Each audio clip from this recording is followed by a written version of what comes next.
पीले दांत वाली बहू। रंजना कभी ब्रश नहीं करती थी।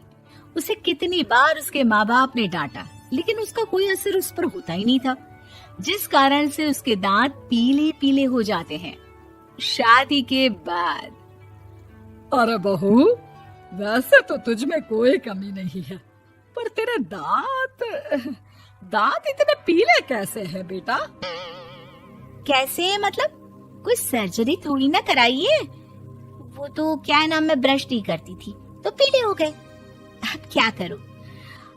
आप कहें तो लाल करवा लूं या फिर काले? यार ये क्या है, क्यों माँ से लड़ रही हो? लड़ रही हूँ?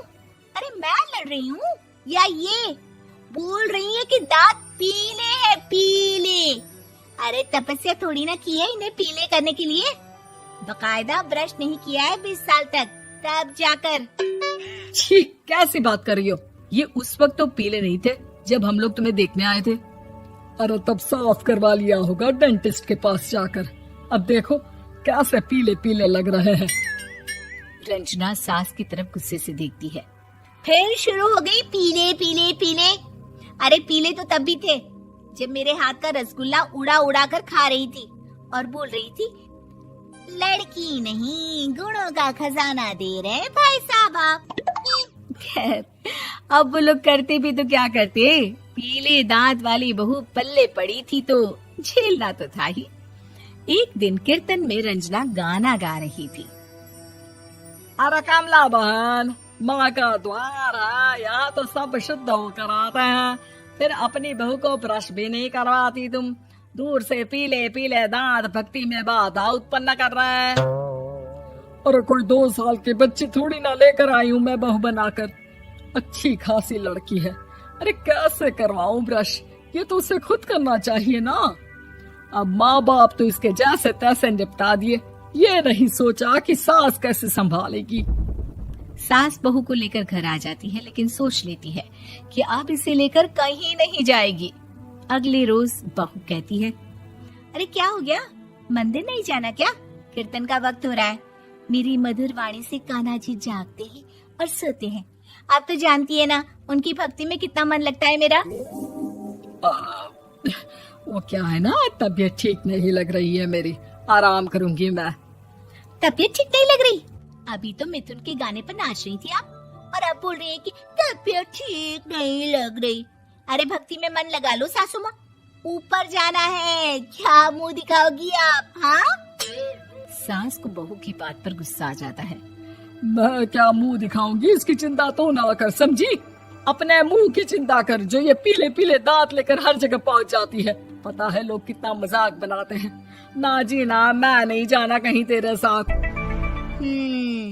तो ये बात है, कोई ना, मत जाओ, मैं अपने कमरे में ही बैठकर भक्ति कर लूंगी। ऊपर वाला दांत थोड़ी ना देखता है, मन देखता है, भावना देखता है। और अरे बस बस, तू सब कुछ दिखा, बस ये सफेद चमकदार दांत ना दिखाना किसी को, है? जा यहाँ से।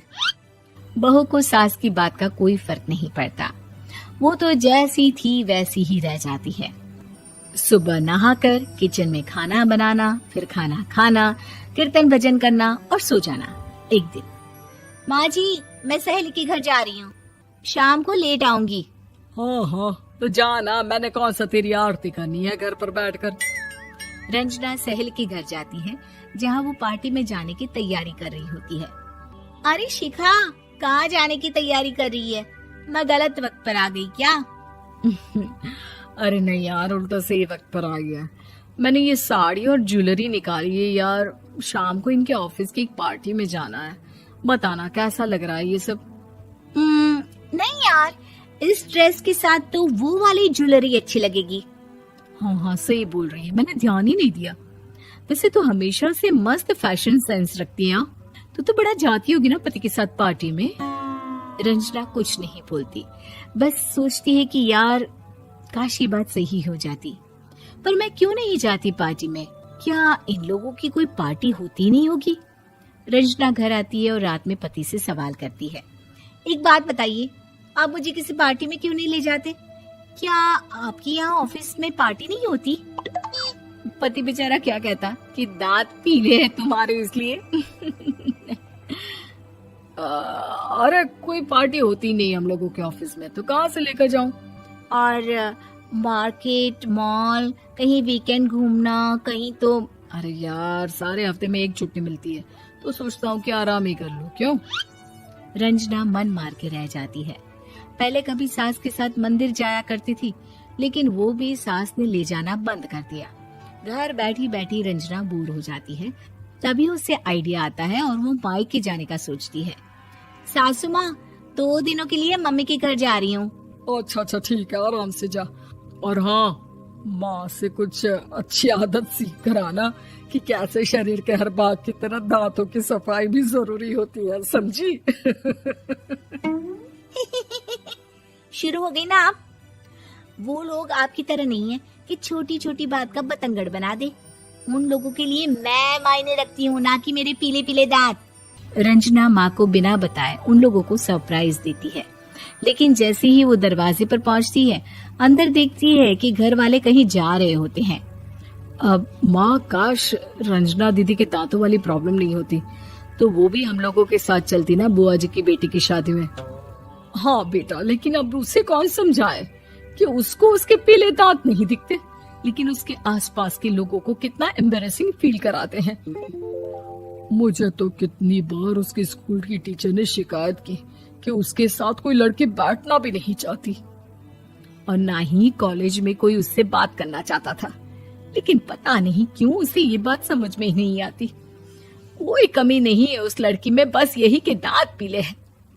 वो तो भला हो जीजाजी और उनकी माँ का, जो दीदी को जैसी है वैसे ही रखा हुआ है।